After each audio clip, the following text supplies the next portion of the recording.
Hello, everyone, and welcome to the Arthritis Action podcast. My name's Mark. I'm the area coordinator for the charity and also your host today. Joining me on this episode is Services Development Manager and our resident dietitian, Mr. Martin Lau. How are you, Martin? Hi, Mark. Hi, everyone.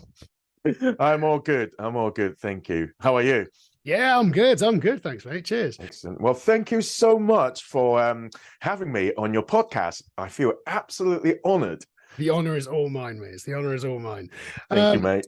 So, first of all, let's start for it simple. So, if you could tell us a little bit about your role with the charity. So, what do you do here? Okay, I am the dietitian for the charity, and so I run the online, consultation, and I also, speak to our members to guide them in terms of, their nutritional needs and also weight management processes. Excellent. Sounds very good. Thank you. So today's topic for the podcast is nutrition. And for many, that might not necessarily be the first thing that comes to your mind when you think about arthritis. But I mean, there's no denying just how important nutrition is. I mean, because we all have to eat, right? I think that's one thing we can all say that everybody does at some point when they're alive. So as we know, there's a lot of information out there about what's right and what's wrong to do when it comes to it. So hopefully we'll clear a few things up and make it a little bit more coherent for people and hopefully point some people in the right direction. So why is nutrition so important when it comes to arthritis? Right. Now, this is quite an important question to answer. Overall, good nutrition is beneficial to many long-term conditions, such as arthritis.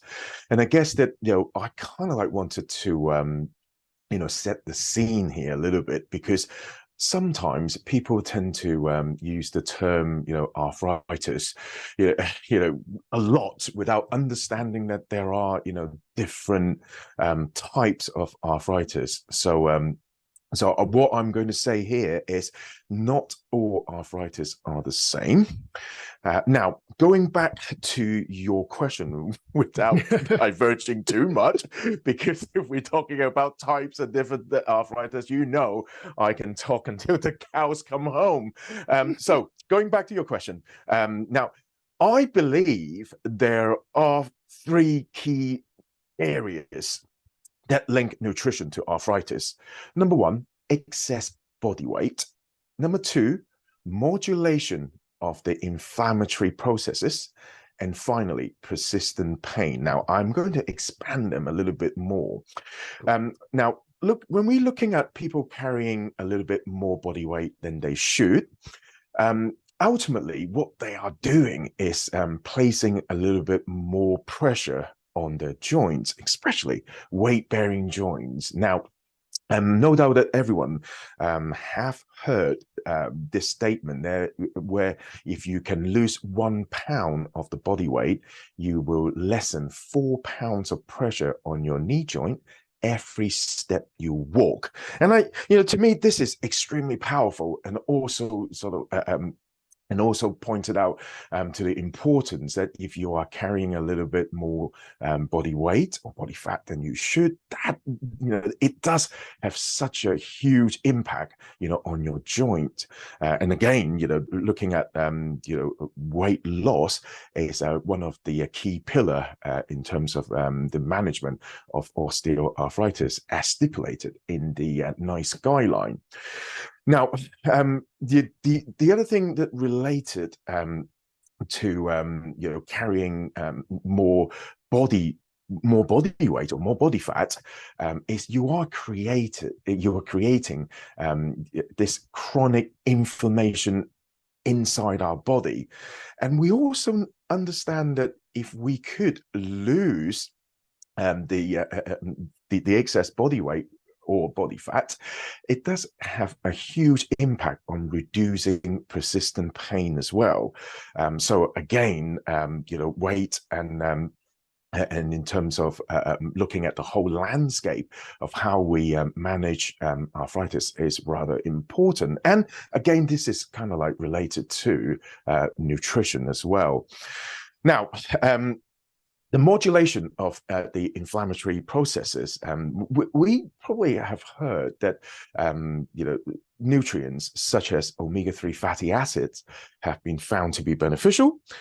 But as a dietitian, I'm really going to recommend people to look at things a little bit more holistically, because rather than focusing on different nutrients, we need to look at a bigger picture, like a dietary pattern. And I think that will be, extremely important to look at, simply because we don't just eat nutrients, we eat a diet. Finally, looking at the persistent pain side of things, 78% of people with arthritis live with pain most days.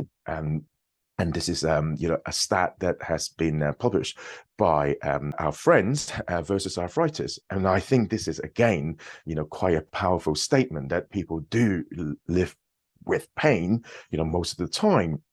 And, quite exciting, really, is for me, is that back in 2019, there is a paper found that there's a link between nutrition and persistent pain.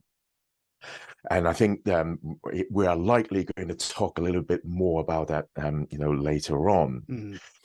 Now, there are also, other things that that has been found to be rather interesting in this area as well. One thing that I'm going to mention briefly, but maybe later on, in the later season, we can talk a little bit more about it, is our gut microbiome, because that is also closely related to our nutrition.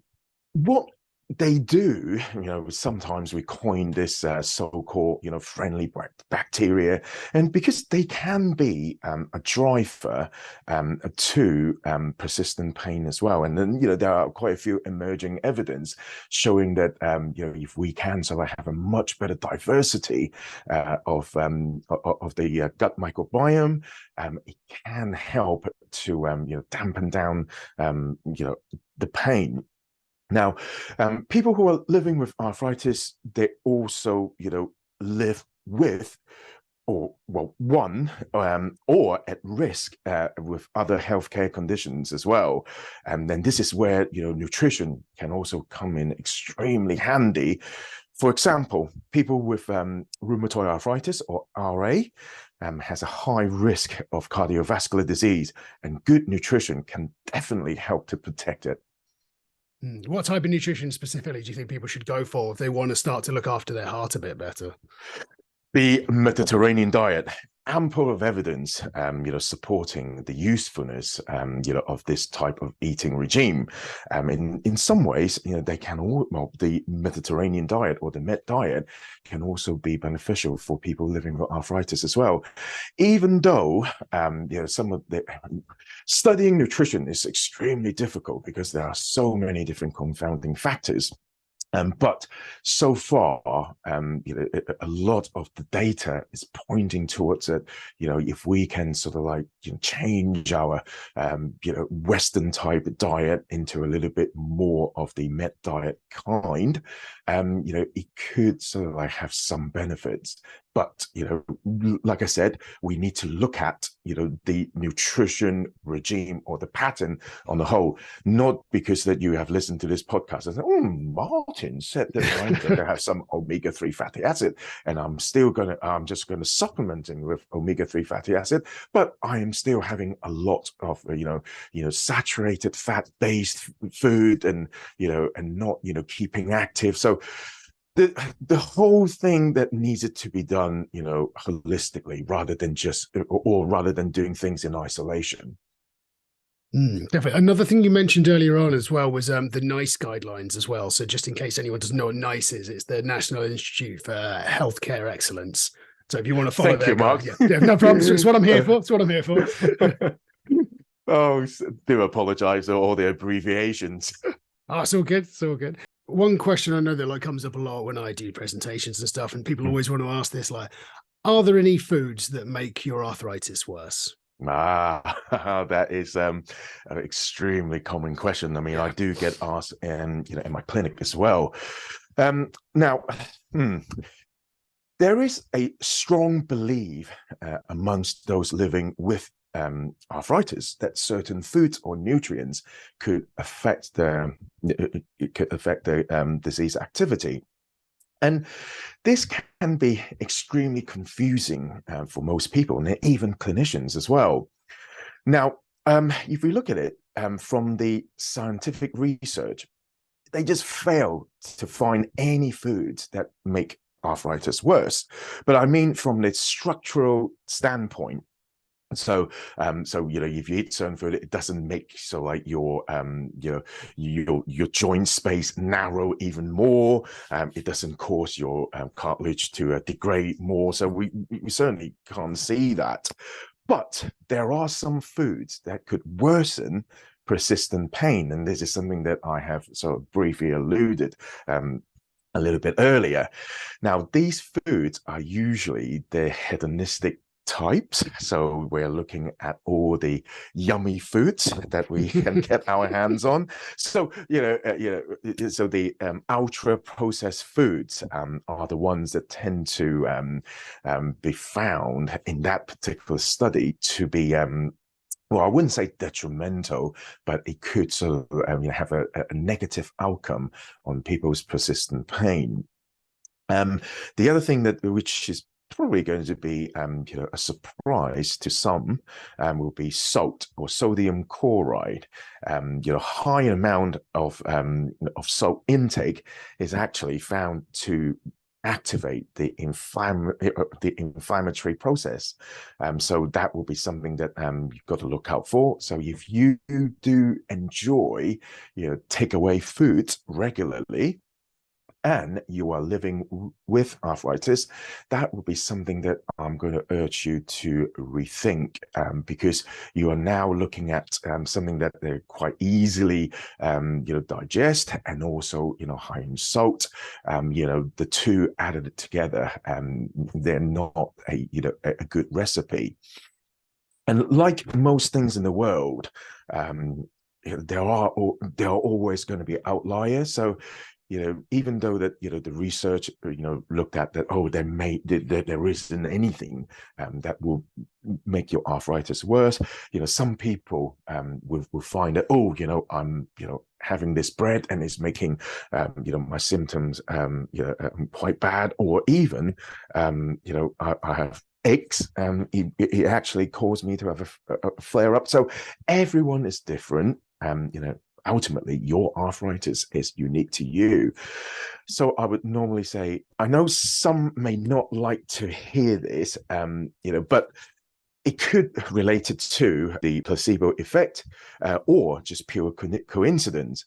But despite all the current evidence available, if somebody wanted to, cut out certain food because they believe that is making their arthritis worse, and when they have done it, it seems to work for them. I am absolutely fine with that, as long as by changing or cutting out particular food doesn't compromise their overall nutrition status.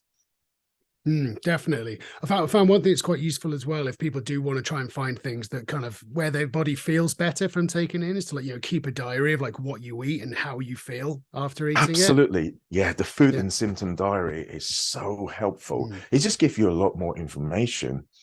Yeah, you might find that it's just an easy way of finding every time you feel terrible, it's from one thing. And we go, right, cut that thing out, all of a sudden you've just made everything so much easier for yourself. And just, isn't that what we all want, really? Just every life to be a little bit easier. If only it's that easy. Yeah, I may be making it sound even easier than it actually is, but yeah.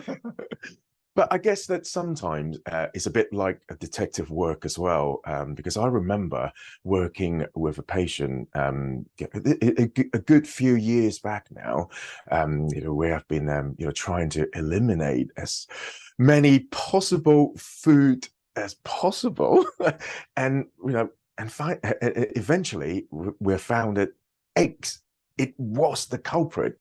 So the whole process was extremely interesting, but it's also quite frustrating as well, because the patients just want see, immediate results, and sometimes, you can't get there. But without, noting down, the food that she has been eating, day in and day out, I mean, we probably wouldn't be able to find out. I liked the one point you did make there as well about like they just wanted like kind of immediate results, and I've always found that's something when it comes to diet and nutrition, people want it just to be really fast. Yes, But yeah, that's not how it works, and you can't make it work like that. Long-term sustainable habits absolutely. rather than quick sort of snap diets. If you have a diet that promises to do magical things for you in an incredibly short space of time, I'd immediately be suspicious of it. Yes. Excellent. So where does the idea that certain foods making arthritis bad come from then? Oh, it's quite difficult to say. I guess that it mainly stemmed from alternative health practitioners. Because I have got a book in my bookshelf that dated back in the 1920s, and then it did mention something about cutting out certain foods will make your joint pain better, and also when I look at some of the scientific literature, when we look back at the sort of the health farms back in 1970s over in Sweden, they do offer fasting as a treatment for rheumatoid arthritis. And again, when we talk about the infamous cutting out potato, tomatoes, for people with arthritis, and that basically came from a professor over in Florida. I think he is. I think he lectures agricultural sciences. But he claimed that nightshade vegetables, so the potatoes, the tomatoes, bell peppers, aubergines, they are to blame for causing arthritis symptoms. But again, that basically would looked at because the nightshade vegetables contain this poisonous compound called the solanine. But when we look at tomatoes in particular, over centuries of cultivation, solanine is almost absent in the actual tomatoes. So so that's sort of what the statement that he's making doesn't quite stand. And in fact, tomatoes has got lots of antioxidants as well. I mean, they can be extremely joint protective. Yeah, a lot of people, when they do sort of like, villainize things like say as the nightshade vegetables, tomatoes especially is probably the most common one people have heard about. Yeah, I mean, it's just the evidence is not there to say that. The evidence definitely not there. But saying that, there might be people they are hypersensitive to some of the ingredients in tomatoes because tomatoes or any sort of like citrusy fruit can sometimes help the release of histamine, which again is a pro-inflammatory compound. So they may react to things slightly differently, but again, that will be highly individualized.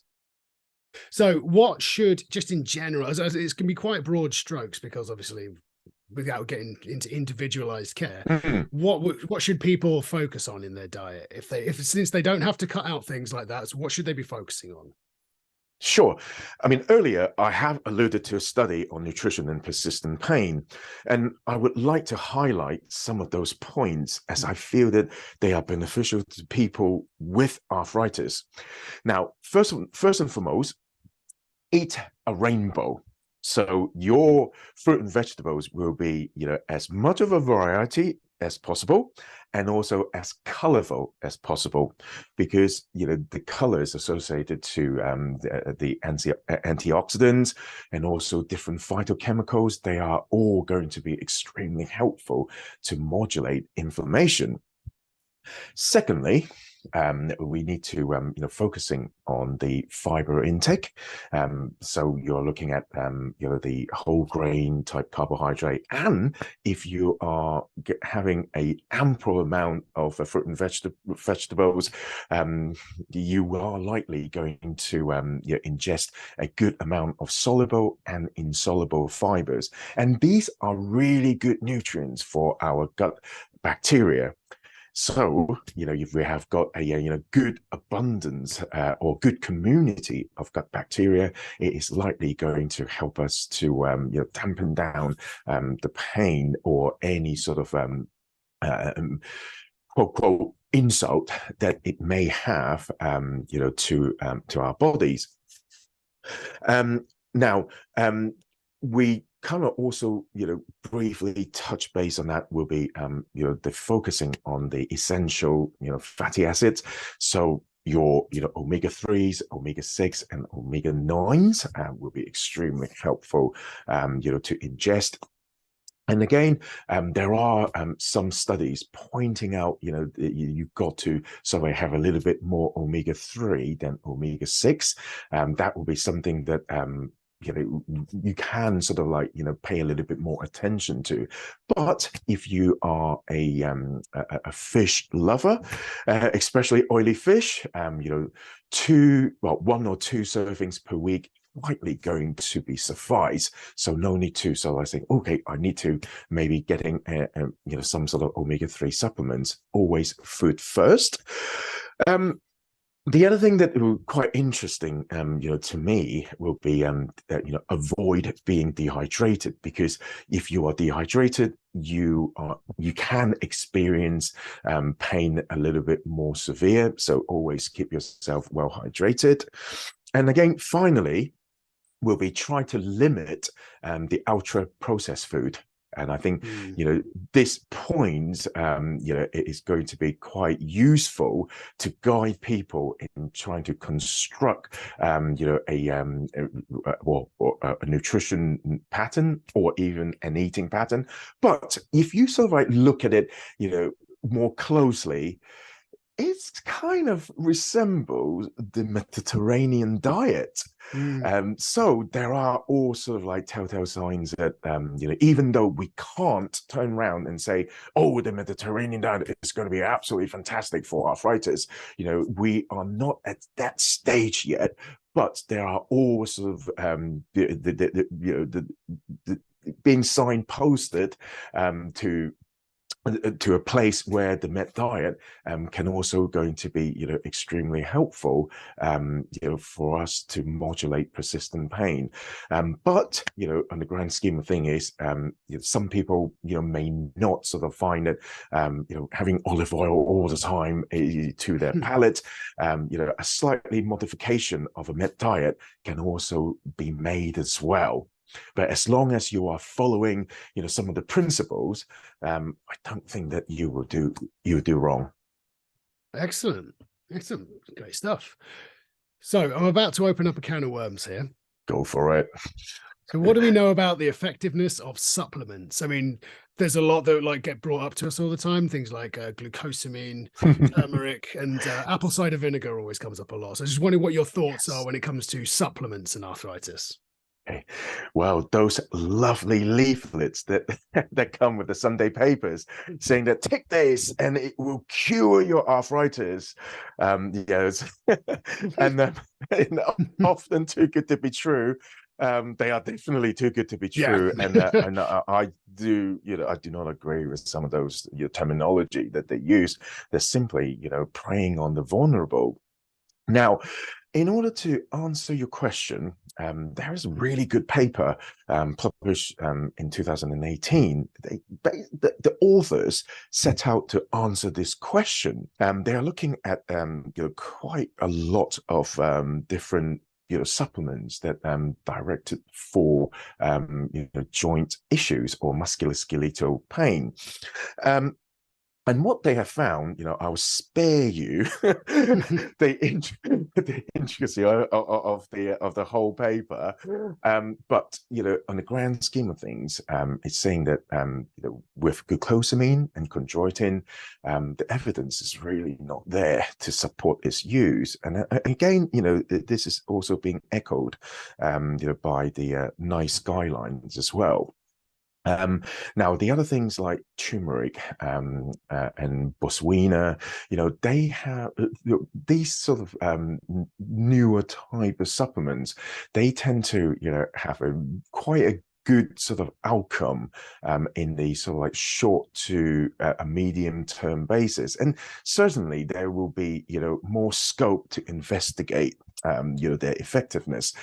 However, there's a big discount here is some of these trials are extremely short, and also they are sponsored by the companies who made the supplements as well. So we don't actually know the true effect, even though on paper, they have been, shown to be effective. And again, with turmeric, they can't get absorbed by our body effectively, and that's why there are other sort of additives to put on them to make it more bioavailable. But again, we just don't know whether it is actually working or not. So I would rather people go for the evidence-based recommendations first. Mm-hmm. And then if they feel that they want to try, and by the way, that study also found that most of these supplements are they are safe to use. And also, if you have got the money to purchase them, by all means, give it a try. Because I do have people saying to me that, I can't live without my glucosamine, but, the evidence is quite clearly, the contrary. So I would say that, especially if you want to try glucosamine and chondroitin, they will sort of like we need to try it for at least, 6 months to a year to see whether, there are any benefits or not. And again, a French researcher, he argued that the reason why we're not seeing the positive outcome from the trials is because we're using the wrong type of glucosamine. The one that he suggested is the one that dissolve in water, but they are extremely expensive. I believe it's about £14 for a 30-day supply. Don't quote me on the cost of things, but those are the ones that are pharmaceutical grade and dissolved in water, not the tablets that we can obtain from the health food shops. So but like what I said earlier, if you want to give it a go, give it a go. But there are some regimes that certainly has got really good evidence to back it up. Then you should go for them first. Now, there's one supplement that I would recommend, especially during winter months, and this supplement is called vitamin D. People living with arthritis are usually deficient in it. Now, a 10 microgram will be suitable for most people. 10 micrograms equates to about 400 IU. Some people, they may have to take it all year round. For example, those who have got darker skin or living in nursing homes, and they should consider using this in a yearly basis.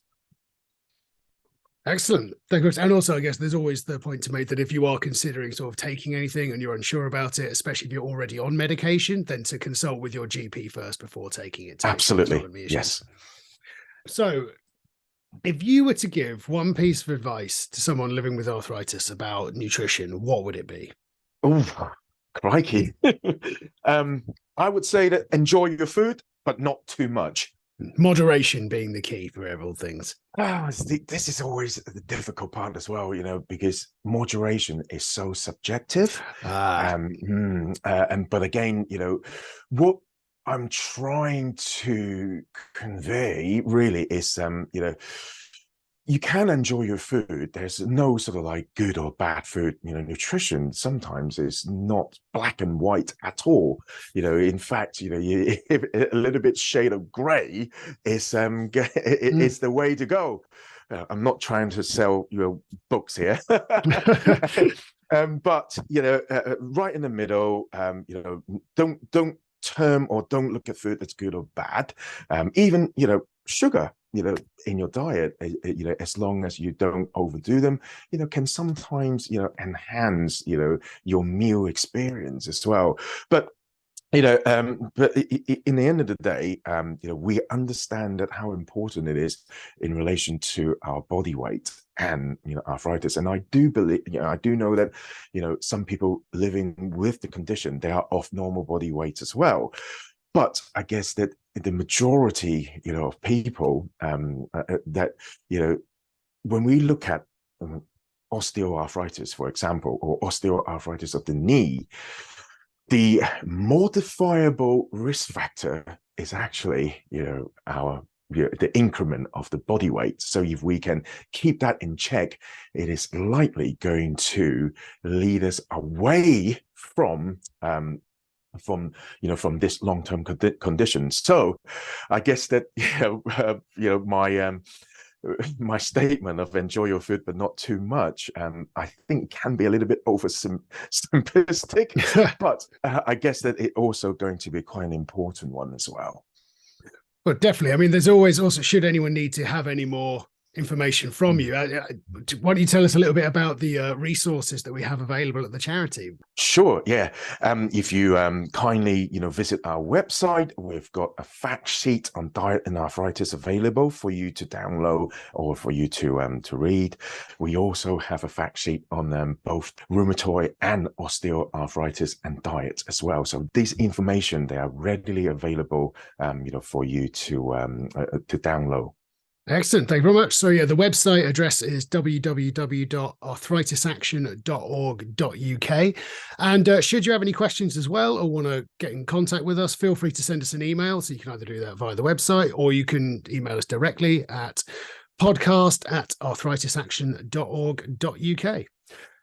So I think we'll stop there. Otherwise, I think we could probably go on all day talking about all this stuff, really. But we will limit it to save people's ears. But brilliant. Thank you so much for coming, Martin. I really appreciate it. Thank you so much for having me. Thank you. Thanks, everybody. Bye-bye.